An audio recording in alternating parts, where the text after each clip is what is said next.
Study IQ IAS, आपका selection हमारा mission. नमस्कार दोस्तों लंबे समय से आप कुलभूषण जाधव का केस सुन रहे होंगे, लेकिन रिसेंटली पाकिस्तान का एक ऐसा स्टेटमेंट आया है जिससे पूरा भारत शॉक है। बेसिकली पाकिस्तान का ये कहना है कि कुलभूषण जाधव को किसी भी प्रकार का अपील करने का हक नहीं है। जो राइट टू अपील होता है वो यहाँ पर पाकिस्तान ने डिनाई किया है, डिस्पाइट आप सब जानते हैं ICJ ने क्लियर कट यहाँ पर कहा था और भारत के फेवर में फैसला सुनाया था। आप देख सकते हो खबर, no right to appeal for Kulbhushan Jadhav because. तो थोड़ा सा इसको डिटेल से समझेंगे कि आखिरकार मामला क्या है, पाकिस्तान का क्या कहना है, भारत क्या कह रहा है, काफी कुछ जानने को है। चलिए आगे बढ़ते हैं, लेकिन उससे पहले आप सबको बता दूं, कल से हमारा नया फाउंडेशन बैच स्टार्ट हो रहा है UPSC का। अगर आप 2026 की तैयारी कर रहे हैं तो ये बैच अवेल कर सकते हैं, जिसके अंदर प्रीलिम्स, मेंस, इंटरव्यू सब कुछ की कंप्लीट प्रिपरेशन कराई जाती है। You have to just use this code Ankit live ताकि आप मैक्सिमम डिस्काउंट ले सकें। चलिए शुरुआत करते हैं और सबसे पहले मैं आपको बता दूं, कुलभूषण जाधव का जो केस है एक बार फिर से सामने आया है इंटरनेशनल स्पॉटलाइट में, क्योंकि पाकिस्तान की जो सरकार है उन्होंने सुप्रीम कोर्ट में, जो पाकिस्तान की सुप्रीम कोर्ट है, वहां पर यह कहा है कि Kulbhushan Jadhav does not have the right to appeal against his death sentence. आपको याद होगा 2017 में पाकिस्तान ने यहां पर डेथ सेंटेंस सुनाया था कुलभूषण जाधव को लेकर, और उसी के बाद से जो पूरा मुद्दा है वो लगातार बार बार आता रहता है। लेकिन प्रॉब्लम यह है कि international court of justice, don't worry मैं आपको इसके बारे में और बताऊंगा, 2019 में ही भारत के फेवर में फैसला सुनाया था और साफ साफ कहा था पाकिस्तान को to provide effective review and reconsideration of his conviction.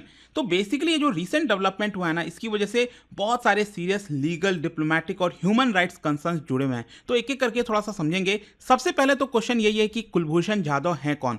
देखो, ये फॉर्मर इंडियन नेवी ऑफिसर रह चुके हैं, लेकिन पाकिस्तान ने गलत तरीके से इनको अबडक्ट किया ईरान से किडनैप किया एक प्रकार से पाकिस्तान की फोर्सेस ने, और यहां पर गलत आरोप लगाया कि वो जासूसी कर रहे थे पाकिस्तान के खिलाफ। वो पाकिस्तान के खिलाफ जो एक्टिविटीज कर रहे थे भारत के रॉ के कहने पर, ये पाकिस्तान ने एक प्रकार से झूठा जो पूरा एक कहानी आप समझ सकते हो वो रचने की कोशिश की। तो मार्च 2016 में उनको अरेस्ट किया गया था ईरान से, और सोच के देखिए 1 साल के अंदर अंदर पाकिस्तान की जो मिलिट्री कोर्ट है उन्होंने पाकिस्तान आर्मी एक्ट के तहत डेथ सेंटेंस यहां पर सुना दिया। ऑब्वियस सी बात है, भारत ने सभी चार्जेस को डिनाई किया था और मेंटेन किया कि जो कुलभूषण जाधव हैं वो किसी भी प्रकार के कोई एजेंट नहीं है, बट एक बिजनेसमैन है जो ईरान गए थे, और वहां पर पाकिस्तान ने एक प्रकार से इंटरनेशनल लॉ का वायलेशन किया है और कुलभूषण जाधव को गलत तरीके से अबडक्ट किया है। और देखिए भारत ने क्या क्या कहा, भारत ने कहा कि अगर आपने उनको लिया तो उसके बाद से यहाँ पर उनको काउंसलर एक्सेस मिलना चाहिए था as per Vienna Convention on consular relations 1963, लेकिन वो भी पाकिस्तान ने डिनाई किया। काउंसलर एक्सेस मतलब बेसिकली भारत की जो हाई कमीशन है पाकिस्तान के अंदर, तो हमारा हक बनता है ना कि हम अपने सिटीजन को सेव करें, तो वो एक्सेस देने से डिनाई कर दिया। हमारे कोई भी जो ऑफिशियल हैं वो कुलभूषण जाधव से मिल ही नहीं सकते थे, ये सिचुएशन ला दी थी पाकिस्तान ने। फिर यहां पर आप देख सकते हो भारत ने आरोप लगाया कि कैसे मिलिट्री कोर्ट के द्वारा एक सीक्रेट ट्रायल होल्ड किया गया और यहां पर डेथ सेंटेंस सुनाया गया। साथ ही साथ जो एक लीगल रिप्रेजेंटेशन प्रोवाइड करना चाहिए था कुलभूषण जाधव को, वो भी पाकिस्तान ने नहीं दिया। तो बेसिकली मामला गया ICJ में। भारत ने अपील किया इंटरनेशनल कोर्ट ऑफ जस्टिस। अच्छा, सबसे पहले मैं आपको इंटरनेशनल कोर्ट ऑफ जस्टिस के बारे में बता दूं, ये बेसिकली यूनाइटेड नेशंस का ही पार्ट है, ध्यान रखिएगा। 1945 में स्टैब्लिश किया गया, 1946 में फोर्स में आया, और ये कहां पर है, ये बेसिकली नीदरलैंड के द हेग में है, और इसमें टोटल 15 जज होते हैं, और हर एक जज का जो टर्म है ना वो काफी लंबा होता है, 9 साल का होता है। अच्छा, इसको कंफ्यूज मत कर लीजिएगा ICC से। ICC है इंटरनेशनल क्रिमिनल कोर्ट, और जो ICJ है जो हम बात कर रहे हैं अभी, कुलभूषण जाधव का जो केस था, वो इंटरनेशनल कोर्ट ऑफ जस्टिस है। अच्छा, ये दोनों चीज फोकस किस पर करते हैं, जो ICJ है ये बेसिकली 2 देशों के बीच के जो डिस्प्यूट्स है उसको रिजॉल्व करता है। जो ICC है वो बेसिकली इंडिविजुअल्स पर फोकस करता है। मान लो किसी देश के कोई राष्ट्रपति, प्रधानमंत्री, कोई उन्होंने गलत किया है, ह्यूमन राइट्स के वायलेशंस किए, तो जेनोसाइड किया है, तो उस तरह के केसेस पर फोकस करता है। और ये ICC बनाया गया था 2002 में, और ये तो आपका 1945 से चलता रहा है। अच्छा, ये सिविल लॉस पर फोकस करता है जो ICJ है दोनों देश के। जैसे मान लो भारत और पाकिस्तान का केस चल रहा है, तो हमारे दोनों देश के में कौन से सिविल से रिलेटेड कानून है उस पर फोकस करेगा, और ये क्रिमिनल लॉ से रिलेट करता है। अच्छा, यूएन के साथ क्या रिलेशन है? ये बेसिकली प्रिंसिपल ऑर्गन है यूएन का, आईसीजे, जैसे यूनाइटेड नेशंस असेंबली की हम बात करते हैं, general assembly, United nation security council, उसी प्रकार से इंटरनेशनल कोर्ट ऑफ जस्टिस ये भी यूनाइटेड नेशंस का प्रिंसिपल ऑर्गन है। टोटल 6 प्रिंसिपल ऑर्गन है, उसमें से ये है, और ये बेसिकली इंडिपेंडेंट है। इसका बेसिकली यूनाइटेड नेशन से ऐसा कोई लेना देना नहीं है। ये रोम इंस्टीट्यूट के तहत जो है स्टैब्लिश किया गया था। तो यहाँ पर मामला गया आईसीजे में, भारत ने अपील किया, और देखिए यहाँ पर आईसीजे ने 17 जुलाई 2019 में भारत के पक्ष में फैसला सुनाया और ये कहा कि पाकिस्तान ने क्लियरली वॉयलेट किया है जो वीना कन्वेंशन है ना, आर्टिकल 36 का, जो कि काउंसलर एक्सेस के लिए कहता है, तो उसको उन्होंने वॉयलेट किया है। फिर दूसरा, कोर्ट ने यह भी कहा कि Pakistan must review and reconsider the conviction. साफ साफ कहा आईसीजे ने कि आपको ये जो कन्विक्शन है उसको रिव्यू करना चाहिए, रिकंसिडर करना चाहिए, जो आपने डेथ सेंटेंस सुनाया है कुलभूषण जाधव के ऊपर, और Kulbhushan Jadhav should be allowed Indian legal assistance and consular access must be granted without delay. ये क्लियर कट फैसला था, और देखिए यहाँ पर ये बाइंडिंग रूलिंग थी, मतलब पाकिस्तान इससे हट नहीं सकता था। पाकिस्तान यूनाइटेड नेशंस का पार्टी है, ध्यान रखिएगा। So ICJ made it clear that कि review and reconsideration must be effective, ये सिर्फ सिंबॉलिक नहीं होना चाहिए, ठीक है। अब क्वेश्चन ये है कि ये रूलिंग तो आ गया आईसीजे का, तो उसको लेकर पाकिस्तान का क्या रेस्पॉन्स था? देखो, पाकिस्तान ने बड़े अच्छे से दिखाने की कोशिश की कि देखिए हम आईसीजे के रूलिंग को फॉलो कर रहे हैं, और इन्होंने 2021 में एक कानून पास किया, international court of justice review and reconsideration act, और ये कानून के तहत कहा कि हम स्पेशली एक प्रकार से ये कुलभूषण जाधव के लिए लाया जा रहा है, और हम उनको काउंसलर एक्सेस देने के लिए कानून पास कर रहे हैं पाकिस्तान के अंदर। और फाइनली यहाँ पर उन्होंने ये कहा कि हम एक रिप्रेजेंटेटिव्स दे रहे हैं कुलभूषण जाधव को, ताकि जो भी मिलिट्री कोर्ट के द्वारा डेथ सेंटेंस सुनाया गया था उसको पाकिस्तान के हाई कोर्ट में एक प्रकार से वर्डिक्ट को रिव्यू किया जा सके। तो यहाँ पर अब प्रॉब्लम क्या होती है? प्रॉब्लम ये होता है कि इन्होंने कानून तो बना दिया, लेकिन उसमें बहुत सारे प्रोसीजरल इश्यूज डाल दिए, स्कोप भी लिमिटेड था और रिस्ट्रिक्शंस डाला गया था कई सारा, तो जिसकी वजह से दिखाने के लिए ये था कि हम कुलभूषण जाधव के लिए ये सारी चीज़ें कर रहे हैं, लेकिन एक्चुअल में इसमें बहुत सारे प्रॉब्लम्स कर दिए गए थे पाकिस्तान के द्वारा। और कुलभूषण जाधव ने खुद यहाँ पर यह कहा कि मुझे काउंसलर एक्सेस की जरूरत नहीं। कैन यू इमेजिन, मतलब एक पर्सन के ऊपर डेथ सेंटेंस सुनाया गया है, तो आप समझिए बैकग्राउंड में पाकिस्तान की सरकार ने कितना प्रेशर डाला होगा कुलभूषण जाधव को कि तुम पब्लिकली स्टेटमेंट दे दो कि मुझे काउंसलर एक्सेस की जरूरत नहीं है, मुझे रिप्रेजेंटेशन नहीं चाहिए, लीगल रिप्रेजेंटेशन।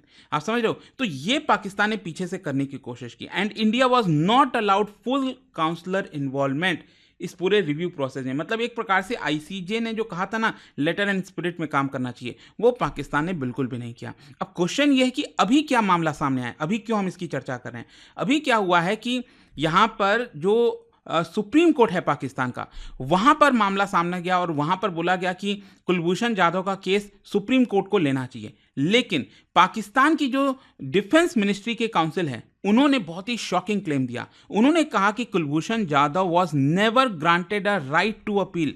मतलब पाकिस्तान ये कह रहा है सिर्फ रिव्यू के लिए बोला गया आईसीजे के द्वारा, right to appeal Kulbhushan Jadhav के पास है ही नहीं। मतलब पाकिस्तान की हाई कोर्ट से जो मामला है वो सुप्रीम कोर्ट में नहीं जा सकता, ये पाकिस्तान का कहना है। क्योंकि पाकिस्तान ये आर्ग्यू कर रहा है कि आईसीजे ने जो कहा था वो रिव्यू एंड रिकंसिडरेशन के लिए कहा था, राइट टू अपील के लिए नहीं कहा था। लेकिन मैं आपको एक चीज बता दूं, अगर आप इंटरनेशनल लीगल नॉर्म्स देखोगे तो उसमें effective review of death penalty का मतलब ही होता है कि राइट टू अपील।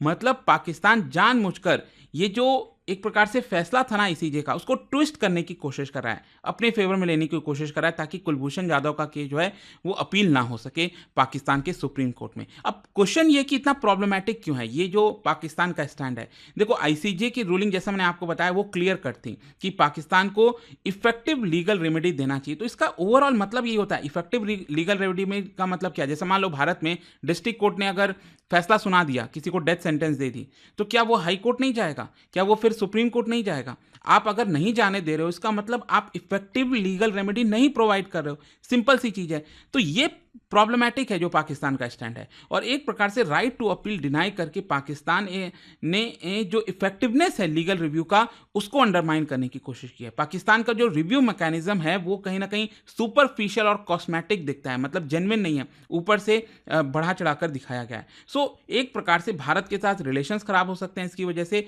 और पाकिस्तान के ऊपर जो ग्लोबल डिप्लोमेटिक स्टैंडिंग है वो एक बड़ा धक्का लग सकता है पाकिस्तान के डिप्लोमेटिक स्टैंडिंग को लेकर। और भारत ने बार बार यही चीज कहा है कि पाकिस्तान एक प्रकार से कुलभूषण जाधव के केस में मॉकरी ऑफ जस्टिस कर रहा है। अब क्वेश्चन ये है कि इसका भारत और पाकिस्तान के रिलेशंस पर क्या इंपैक्ट आ सकता है। देखो, डेफिनेटली इसकी वजह से एक बहुत बड़ा डिप्लोमेटिक टेंशंस, ऑलरेडी रिलेशंस अच्छे नहीं हैं, इसकी वजह से और सिचुएशन खराब हो जाएगी, और इसकी वजह से कहीं ना कहीं भारत जो है वो वापस से आईसीजे जा सकता है, यूनाइटेड नेशंस जा सकता है, ताकि जो फैसला आया था उसको सही तरीके से इंप्लीमेंट किया जाए पाकिस्तान ने, जो कि पाकिस्तान नहीं कर रहा है। साथ ही साथ जो इंटरनेशनल ह्यूमन राइट्स प्लेटफॉर्म है वहां पर भारत इस मुद्दे को लेकर जा सकता है, और साथ ही साथ बायलैटरल और जो मल्टीलैटरल बातचीत होती है भारत पाकिस्तान के बीच में, वहां पर इसको लेकर डिस्कशन किया जा सकता है। लेकिन देखिए, ओवरऑल अगर आप देखोगे इसको लेकर काफी बड़ा इंटरनेशनल कंसर्न भी हो गया है, लीगल कंसर्न एक प्रकार से। क्यों? क्योंकि पाकिस्तान का जो आर्गुमेंट है ना, ये बहुत डेंजरस प्रेसिडेंट सेट कर देगा एक प्रकार से, कि देखो दूसरा देश भी तो कह सकता है ना कि पाकिस्तान ने राइट टू अपील नहीं दिया था, जो कि अभी तक हमेशा से यही होता रहा था कि अगर आईसीजे का फैसला आता था कि रिव्यू इफेक्टिव रिव्यू हो, तो यहाँ पर इसका मतलब ये होता था कि वो देश को राइट टू अपील देना चाहिए, लेकिन पाकिस्तान वो नहीं कर रहा है। उसका जो कोर ऑब्जेक्टिव है ना आईसीजे के रूलिंग का, उसके टेक्निकलिटी में जा रहा है। सो द क्रेडिबिलिटी एक प्रकार से आईसीजे का एनफोर्समेंट को लेकर ये भी बड़ा सवाल उठता है कि कल के डेट में जो आईसीजे फैसला सुनाएगा क्या वो सही तरीके से उस देश के अंदर इंप्लीमेंट किया भी जाएगा कि नहीं।